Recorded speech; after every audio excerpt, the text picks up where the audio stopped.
My name is Siobhan Cafferty, and I'm currently the Interim Associate Dean at the School of Education. I also am a Clinical Associate Professor, and I am absolutely delighted to be teaching CIEP 360, an interdisciplinary workshop on culture and identity at the JFRC campus in Rome, Italy this summer. So in this workshop, what we will be doing is we'll be exploring schools as learning environments, and we'll also be looking at communities as inclusive, healthy, supportive environments.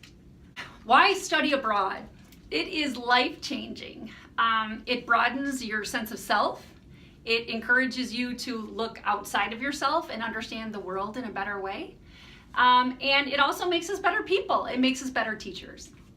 In CIEP 360, we will be exploring several questions. So initially what we'll be looking at is the importance of a healthy learning environment for all students. We'll also be looking at the characteristics of an effective classroom. We'll be exploring teacher-student relationships. We'll be exploring teacher interactions in a school environment. We'll also be looking at student and student interactions. We also will be exploring and identifying what a healthy physical design of a classroom looks like, feels like. We'll be looking at the importance of classroom rules and routines, and we'll also be exploring curriculum and lesson plan and design approaches. So we will be studying McTighe and Wiggins and all of their works and all of their recommendations for healthy, inclusive classrooms.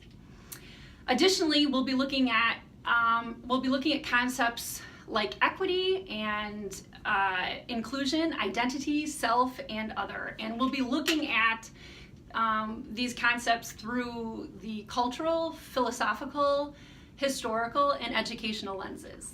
Well, a typical day for an undergrad on JFRC campus during the summer, it is a day that is full and it is exciting. And we start the day very early. We typically leave the campus at around 8 a.m. and we visit historical sites and we learn the history of each of the historical sites. So we use the site visits to facilitate conversations regarding all of these amazing questions that we will be addressing and answering during this coursework. So we'll be looking at inclusive practices, we'll be looking at healthy learning spaces, we'll be looking at culturally and responsive classrooms and communities. So we look at these concepts, again, we look at them through philosophical, we look at them through cultural lenses, we look at them through historical lenses, and the site visits allow us to facilitate these conversations. So on the sites, we might read a passage. On the site, we may have a debate. On the site, we may discuss an educational topic that is relevant to the organization and the structure of the course. And all of the courses take place out and about in the city of Rome. We use public transportation, and we typically visit 2 or 3 sites. And the day will end somewhere around noonish, and oftentimes we will go for lunch as a group.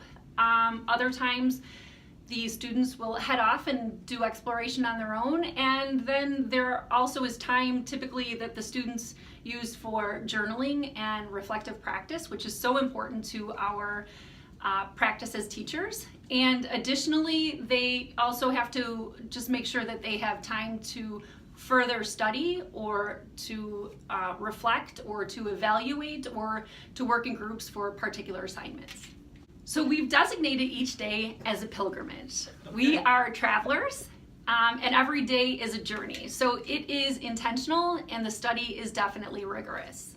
So Dr. Kennedy and I are so excited to welcome all of you to JFRC this June. We cannot wait to be your guides, and we can't wait to be your teachers.